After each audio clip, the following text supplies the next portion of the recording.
अस्सलाम वालेकुम स्टूडेंट्स। आज का जो हमारा टॉपिक है स्ट्रक्चर ऑफ एटम्स में शेल्स है। पहले हमने बोहर एटॉमिक मॉडल स्टडी किया था।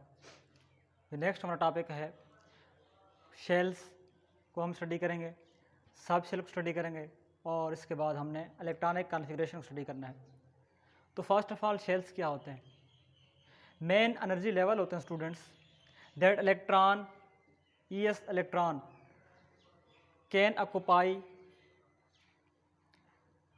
जो फर्स्ट स्टेप है वो ये कह रहा है कि जो एनर्जी लेवल होते हैं न्यूक्लियस के अराउंड, जो ऑर्बिट्स होते हैं या एनर्जी लेवल होते हैं या जो शेल्स होते हैं, इलेक्ट्रॉन कैन ऑक्यूपाई, इलेक्ट्रॉन जो होते हैं वहाँ मौजूद होते हैं शेल्स के अंदर। डेट कैन ऑक्यूपाई, इलेक्ट्रॉन की जो पोजीशन है वो क्या होते हैं, वो एनर्जी लेवल के अंदर रिवॉल्व कर रहे होते हैं अराउंड द न्यूक्लियस। दूसरा represented as circles from the centre to outward. Students ने कहा कि जो शेल्स हैं या एनर्जी लेवल्स हैं ये क्या होते हैं, इनको सर्कल्स से रिप्रेजेंट करते हैं। ये सर्कुलर फॉर्म है। From the centre to outward, यानी ये इसका सेंटर है। हम शेल को जब काउंट करते हैं तो इधर से नहीं करते, बाहर से 1 2 3, हम इसको सेंटर से बाहर की तरफ क्या करते हैं, इनकी काउंटिंग करते हैं। ये हमारे पास इस तरफ फर्स्ट शेल है सेंटर करीब, इससे बाहर इससे थोड़ा दूर दूसरा शेल है, इससे थोड़ा सा डिस्टेंस पे तीसरा शेल होगा, तीसरा ऑर्बिट होगा। तो इस शेल्स या एनर्जी लेवल्स को हम स्टूडेंट सर्कल से प्रेजेंट करते हैं और सेंटर से बाहर की तरफ हम क्या करते हैं, इनकी गिनती करते हैं। हमारे फर्स्ट है, सेकंड है, थर्ड है, सो ऑन। लेटर नोटेशंस, हम ये हमारे पास जो शेल्स हैं या एनर्जी लेवल्स हैं, हम इसको किससे रिप्रेजेंट करते हैं स्टूडेंट्स? फर्स्ट जो ऑर्बिट है इसको हम के से रिप्रेजेंट करते हैं, जो हमारे पास सेकंड ऑर्बिट इसको हम एल से रिप्रेजेंट करते हैं। इस तरह जो थर्ड ऑर्बिट बनेगा उसको हम एम से रिप्रेजेंट करेंगे, फोर्थ को एन से रिप्रेजेंट करेंगे, इस तरह सो ऑन। अब जो क्योंकि शेल्स के बारे में जो नज़रिया दिया था वो बोहर ने दिया था, अब शेल के अंदर जो इलेक्ट्रॉन होंगे हम उसको कैसे फाइंड कर सकें कि हमारे पास फर्स्ट शेल में इतने इलेक्ट्रॉन है, सेकंड का इतने हैं। तो हमारे पास बोहर ने हमें एक फार्मूला दिया था 2n²। इस 2n² फार्मूला का यूज़ करते हुए हम किसी भी शेल के अंदर इलेक्ट्रॉन की तादाद को बता सकते हैं। फॉर एग्जाम्पल हमारे पास जो न्यूक्लियस करीब 3 शेल होता है, फर्स्ट शेल, उसको हम के शेल का नाम देते हैं। अब हमने पता लगाना है कि हमारे पास फर्स्ट शेल में कितने इलेक्ट्रॉन होते हैं। तो हमारे पास फर्स्ट शेल में अगर हमें नहीं पता, भूल गए, तो हम इस 2n² फार्मूला का इस्तेमाल करते हुए बता सकते हैं। अब नंबर ऑफ इलेक्ट्रॉन के शेल, पहला शेल है, इसमें कितने इलेक्ट्रॉन होंगे। एन हमारे पास क्या है, फर्स्ट ऑर्बिट की बात करें n = 1, तो फर्स्ट ऑर्बिट को हम के शेल का नाम देते हैं। तो फार्मूला लगाएंगे 2n², 2n क्या है हमारे पास, ऑर्बिट का नंबर है शेल का। तो कौन सा ऑर्बिट की बात करें, के, जो फर्स्ट है, फर्स्ट जो है तो हम 1 पुट करेंगे और n के जो ऊपर की स्क्वायर है हम इसको मल्टीप्लाई करेंगे, हमारे पास क्या आ जाएंगे, 2 इलेक्ट्रॉन। तो इसका मतलब है फर्स्ट शेल में, के शेल में कितने इलेक्ट्रॉन होते हैं, जो न्यूक्लियस करीब होता है 2। इस तरह से number of electron L shell. अगर हम सेकंड शेल की बात करें तो इसके वही हम 2n² फार्मूले के जरिए इसकी तादाद को काउंट कर सकते हैं कि हमारे पास सेकंड शेल के अंदर जो एल शेल है उसके अंदर कितने इलेक्ट्रॉन होते हैं। तो हमारे पास आंसर है 8। इस तरह से आप सो ऑन थर्ड शेल के अंदर, फोर्थ शेल के अंदर इस फार्मूला को यूज़ करते हुए आप इलेक्ट्रॉन की तादाद को बता सकते हैं। इसको हम कहते हैं शेल्स, जिसमें इलेक्ट्रॉन जो होते हैं अराउंड द न्यूक्लियस रिवॉल्व कर रहे होते हैं। फिर दूसरा है सब शेल। ये जो होते हैं शेल्स के पार्ट होते हैं, छोटे छोटे हिस्से होते हैं। इस तरह एक घर होता है, उसके बहुत सारे कमरे होते हैं। इस तरह शेल को भी मजीद सब शेल में छोटे छोटे ऑर्बिटल में डिवाइड किया जाता है, छोटे शेल्स में। इसके अंदर मजीद शेल्स होते हैं, सब शेल होते हैं, जिनको हम क्या कहते हैं, सब शेल। शेल्स जो पार्ट होते हैं शेल्स के, ये हमें कैसे पता चलेगा कि एक शेल में कितने शेल होंगे, दूसरे शेल में कितने सब शेल होंगे, तीसरे शेल में कितने सब शेल होंगे। तो हमारे पास parts of shell is equal to n value of shell, यानी शेल की जो वैल्यू है, यानी n जो नंबर है शेल का, हमें बताएगा कि हमारे पास शेल कौन सा है। n हमारे पास 1 है, 2 है, 3 है, 4 है, कौन सा शेल है। जो इस नंबर होगा शेल का 1 है तो हमारे पास इस शेल के अंदर एक सब शेल होगा।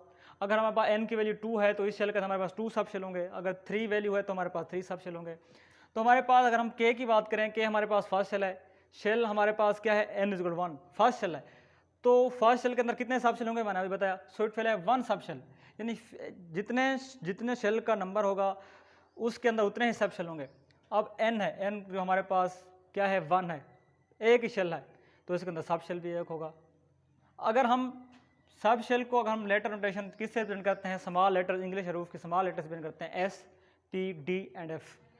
क्योंकि शेल्स को हम के एलिमेंट से रिप्रेजेंट करते थे बिग लेटर से, और जो शेल के अंदर नंबर ऑफ इलेक्ट्रॉन थे हम उनको काउंट करते थे 2n स्क्वायर के जरिए।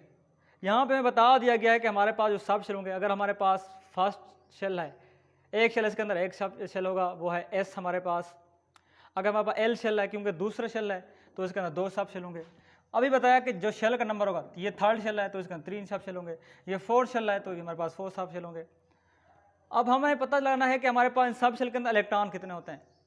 जो हमारे पास एस सब शेल है उसके अंदर ज़्यादा 2 इलेक्ट्रॉन आ सकते हैं, पी के अंदर 6, डी के अंदर 10 और एफ के अंदर 14 इलेक्ट्रॉन आ सकते हैं। ये तो हमारे पास था शेल और सब शेल का कंसेप्ट। अब जो मेन टॉपिक हमारा वो है इलेक्ट्रॉनिक कॉन्फ़िगरेशन। इलेक्ट्रॉनिक कॉन्फ़िगरेशन को समझने से पहले हमें शेल और सब शेल को की पहचान जो थी वो लाजमी थी, इनको समझना लाजमी था। अब इलेक्ट्रॉनिक कॉन्फ़िगरेशन क्या होता है? Distribution of electrons around the nucleus in various shells और subshells according to their increasing energy. यानी जब इलेक्ट्रॉन को अरेंजमेंट करते हैं, इलेक्ट्रॉन की अरेंजमेंट करते हैं, इलेक्ट्रॉन को डिस्ट्रीब्यूट करते हैं, उनकी पोजीशन को अराउंड द न्यूक्लियस, कि हमारे पास एक एटम है उसके अंदर इलेक्ट्रॉन हैं, वो कहाँ कहाँ पे होंगे, कौन से ऑर्बिटल में कितने इलेक्ट्रॉन आएंगे, कौन से में कितने इलेक्ट्रॉन होंगे, फर्स्ट में कितने होंगे, सेकंड में कितने होंगे। तो इलेक्ट्रॉनिक कॉन्फ़िगरेशन से हम इलेक्ट्रॉन की अरेंजमेंट को बताते हैं। एटम्स के अंदर जो इलेक्ट्रॉन होते हैं उनकी अरेंजमेंट को बताते हैं, डिस्ट्रीब्यूशन करते हैं इलेक्ट्रॉन की अराउंड द न्यूक्लियस। लेकिन ये बात, एक और बात, according to their increasing energy, यानी हम सबसे पहले उस शेल के अंदर इलेक्ट्रॉन को फिल करें जिसकी एनर्जी सबसे कम होगी। इस तरह इंक्रीजिंग, दूसरी फिर उसके बाद वाले में, फिर उसके बाद वाले में, फिर उसके बाद। ऐसा नहीं कि पहले आप हाई वाले शेल में या सब शेल में इलेक्ट्रॉन फिल कर दें। इलेक्ट्रॉनिक कन्वेंशन शेल की भी करते हैं, सब शेल की भी करते हैं, वो हम करके दिखाता हूँ आपको। लेकिन आपने इलेक्ट्रॉन और फिल करना है शेल या सब शेल के अंदर, इलेक्ट्रॉन की अरेंजमेंट करनी है, तो आपने ये बताना है, क्योंकि ऑफ बो प्रिंसिपल ने हमें ये बताया था, ये मान लिखा ऑफ बो प्रिंसिपल, कि अगर आप सब शेल के अंदर इलेक्ट्रॉन को फिल करते हैं तो आपने सबसे पहले उस सब शेल के अंदर इलेक्ट्रॉन को फिल करना है जिसकी एनर्जी सबसे कम हो, फिर उससे ज़्यादा वाले में, फिर उससे ज़्यादा वाले में, इस तरह सो ऑन। अगर शेल के अंदर हम इलेक्ट्रॉन को फिल करेंगे तो भी इस तरह होगा कि सबसे पहले हमें फर्स्ट वाले शेल में जिसकी एनर्जी कम होगी, फर्स्ट ऑर्बिटल में उसकी एनर्जी कम होती है, उसके अंदर इलेक्ट्रॉन फिल करें, फिर सेकंड में, फिर थर्ड में, इस तरह से सो ऑन। अब इन इलेक्ट्रॉनिक कॉन्फ़िगरेशन के लिए कुछ कंसेप्ट को जानना लाजमी है, कुछ थिंग्स का जानना लाजमी है। वो ये है कि first of all number of electron in atom, कि एटम के अंदर नंबर ऑफ इलेक्ट्रॉन कितने हैं। अगर आप उसका एटॉमिक नंबर का पता है तब आप बता सकते हैं कि इसके अंदर इलेक्ट्रॉन कितने हैं। फिर आप उनकी अरेंजमेंट करनी है कि अराउंड द न्यूक्लियस फर्स्ट में कितने ऑर्बिट आएंगे, फर्स्ट ऑर्बिट में कितने इलेक्ट्रॉन आएंगे, सेकंड ऑर्बिट में कितने इलेक्ट्रॉन आएंगे, इस तरह से। दूसरी बात, सीक्वेंस ऑफ शेल या sub shell according to the increase energy. पहले मैं बात कर चुका हूँ ये कि आपने एनर्जी के सीक्वेंस से शेल और सब शेल के अंदर इलेक्ट्रॉन फिल करना है। सबसे पहले कम वाला एनर्जी, फिर उससे ज़्यादा, फिर उससे ज़्यादा एनर्जी में आपने इलेक्ट्रॉन फिल करना है। जो 4 पॉइंट है वो क्या है? Third point, maximum capacity of, मैं यहाँ पे गलत कर गया, maximum capacity of electron in shell और सब शेल। यानी आप ये भी आपको पता होना चाहिए कि ज़्यादा से ज़्यादा फर्स्ट शेल में कितने इलेक्ट्रॉन आ सकते हैं, सब शेल में फर्स्ट सबसे ज़्यादा, पहले जो एस सब शेल है उसमें ज़्यादा कितने इलेक्ट्रॉन आ सकते हैं, जो आपके पास शेल हैं या सब शेल हैं। तो आपको पता होना चाहिए कि कौन शेल के अंदर मैक्सिमम या ज़्यादा कितने इलेक्ट्रॉन आ सकते हैं। शेल है हमारे पास के में कितने आ सकते हैं, एल में कितने आ सकते हैं, एम में कितने आ सकते हैं, और सब शेल हैं एस में कितने इलेक्ट्रॉन आ सकते हैं ज़्यादा से ज़्यादा। इन चीज़ों को आपको पता होना, क्या है, लाजमी है। अब हम इलेक्ट्रॉनिक कॉन्फ़िगरेशन को करेंगे। सबसे पहले हमने इलेक्ट्रॉनिक शेल के तो इलेक्ट्रॉनिक कॉन्फ़िगरेशन किस तरह करते हैं। मैंने एक एग्जांपल दी है, बाकी आप खुद करेंगे। क्लोरीन की, क्योंकि अगर हम शेल के इलेक्ट्रॉनिक कॉन्फ़िगरेशन करेंगे तो हम शेल के अंदर इलेक्ट्रॉन की अरेंजमेंट करेंगे, इलेक्ट्रॉन डिस्ट्रीब्यूशन करेंगे, तकसीम करेंगे। अब क्लोरीन है, इसका एटॉमिक नंबर का आपको पता है, यहाँ एटॉमिक 17 है। मास नंबर का हमें यहाँ पे कोई लेना देना नहीं है, एटॉमिक नंबर। अब आपके पास क्लोरीन का एटॉमिक नंबर 17 है, तो आपके पास कितने, आपको पता है atomic number is equal to number of electron and number of protons. हमने डिस्ट्रीब्यूशन कैसी करनी है, क्योंकि प्रोटॉन तो न्यूक्लियस के अंदर मौजूद होते हैं, इलेक्ट्रॉन को हमने शेल के अंदर उनकी अरेंजमेंट करनी है। तो 17 इलेक्ट्रॉन है, आपको पता है। अब इसकी आप कैसे इनकी डिस्ट्रीब्यूशन के इलेक्ट्रॉन की आपको पता है। पहले फर्स्ट शेल में जिसकी एनर्जी सबसे कम है, फिर उससे ज़्यादा एनर्जी वाले में, फिर उससे ज़्यादा वाले में। अब फर्स्ट शेल के अंदर जो आपके पास के शेल है, आपको पता होना चाहिए इसमें कितने इलेक्ट्रॉन ज़्यादा। तो आपको पता है फर्स्ट में ज़्यादा 2 इलेक्ट्रॉन है, यहाँ पे 2 इलेक्ट्रॉन। सेकंड में कितने आ सकते हैं, ज़्यादा 8 आ सकते हैं, तो 8 लिखे। थर्ड में कितने आ सकते हैं, 18। तो आपके पास फर्स्ट में 2 आ रहे हैं, दूसरे में 8 आ रहे हैं, 10 बच कितने रहे, 7। बेस से ज़्यादा से ज़्यादा 18 आ सकते हैं। तो आपके पास क्या है 2 4 6 7 17, यानी ये आपके पास इलेक्ट्रॉनिक शेल के अंदर आपने इलेक्ट्रॉन को इस तरह से डिस्ट्रीब्यूट करना है, इस तरह से आपने अरेंजमेंट करनी है। आपको इन चीज़ों का पता होगा कि एटम के अंदर इलेक्ट्रॉन कितने हैं, अगर किसी भी एटम की इलेक्ट्रॉनिक कॉन्फ़िगरेशन करनी है, और सबसे पहले किस शेल के अंदर इलेक्ट्रॉन को फिल करना है, और आपको जब ये पता होगा कि इंक्रीजिंग एनर्जी सबसे पहले उस सब शेल में इलेक्ट्रॉन या शेल में इलेक्ट्रॉन को फिल करना है जिसकी एनर्जी क्या है सबसे कम है। वो ऑफ प्रिंसिपल ने भी हमें ये बता दिया था। अब आपको पता है कि के है, इसके अंदर 2 इलेक्ट्रॉन आ रहे हैं। सेकंड शेल एल है, इसमें 8 इलेक्ट्रॉन आ रहे हैं। एम शेल आपके पास एम शेल में ज़्यादा 18 इलेक्ट्रॉन आ सकते हैं। आप 2n² फार्मूला के जरिए मालूम कर सकते हैं, फाइंड कर सकते हैं। और अगर हम बात करें तो प्रोटॉन कितने हैं, 17 प्रोटॉन हैं, 17 इलेक्ट्रॉन हैं, क्योंकि atomic number is equal to number of electron and protons. और 18 न्यूट्रॉन आ रहे हैं। न्यूट्रॉन को आप कैसे फाइंड करते हैं students, mess number negative atomic number. आप इस तरह से दूसरे एटम्स की भी इलेक्ट्रॉनिक कॉन्फ़िगरेशन कर सकते हैं अगर आपको एटॉमिक नंबर पता है, इजीली कर सकते हैं। आपने जस्ट क्या करना है, शेल के अंदर इलेक्ट्रॉन को डिस्ट्रीब्यूट करना है। दूसरा हमारे पास इलेक्ट्रॉनिक कॉन्फ़िगरेशन सब शेल है। सब शेल के अंदर इलेक्ट्रॉन कैसे फिल करेंगे, आपको पता है सब शेल कौन सा होता है, SPDF। यहाँ पे आया वो प्रिंसिपल ने कहा आप सबसे पहले उस सब शेल के अंदर इलेक्ट्रॉन को फिल करें जिसकी एनर्जी सबसे कम हो। तो ये हमें एक तरीका हमने बनाया हुआ है सब शेल के अंदर इलेक्ट्रॉन को फिल करने का, कि school public school, divisional public school, federal divisional public school, federal divisional public school, यानी 2 मरतबा स्कूल आ रहा है, 2 मरतबा पब्लिक स्कूल, फिर आपके पास डिविजनल पब्लिक स्कूल आ रहा है 2 मरतबा, फिर 2 मरतबा आपके पास क्या आ रहा है, फेडरल डिविजनल पब्लिक स्कूल। ये आपके पास एक अरेंजमेंट बताई गई है, आप इस लिहाज से आप इलेक्ट्रॉन को फिल कर सकते हैं। अगर आप बात करें कि हमारे पास अब नंबर देना है, आप सबसे पहले ये लिख लेना है। अब एस से आप स्टार्ट करना है कि एस जो है वो फर्स्ट शेल कार्बेट, आपने यहाँ इसको फर्स्ट स्टार्ट करना है। एस की शुरुआत किससे होगी, 1 से होगी। पहले आप एस को नंबर दे दें। या आपके पास क्या फर्स्ट एस, ये कौन सा बनेगा, दूसरा एस। ये कौन सा एस बनेगा, थर्ड एस। ये कौन सा बनेगा, ये एस का नंबर 4, ये 5, ये 6, और ये क्या है 7। अब एस की शुरुआत 1 से हो तो पी की शुरुआत कितने से होगी, 2 से होगी स्टूडेंट्स। ये 2p, 3p, 4p, 5p, 6p और 7p। अब स्टूडेंट्स डी की शुरुआत किससे होगी, सॉरी यहाँ पे इसको हम मिस कर गए।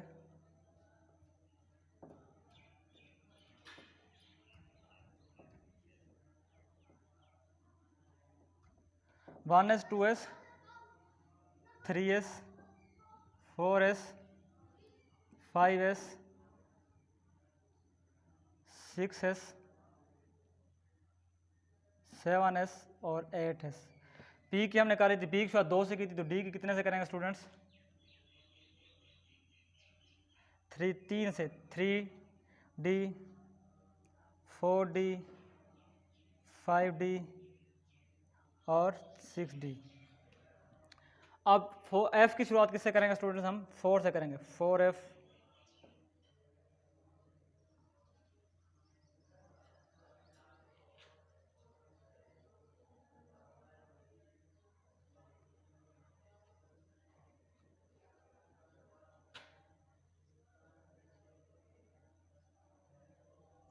यहाँ पे क्या बनेगा 5f। इस तरह से आपने यहाँ पे ये क्या करनी है, इलेक्ट्रॉनिक कन्फर्मेशन को फिल करना है सब शेल के अकॉर्डिंग। या आप इस तरह से भी कर सकते हैं,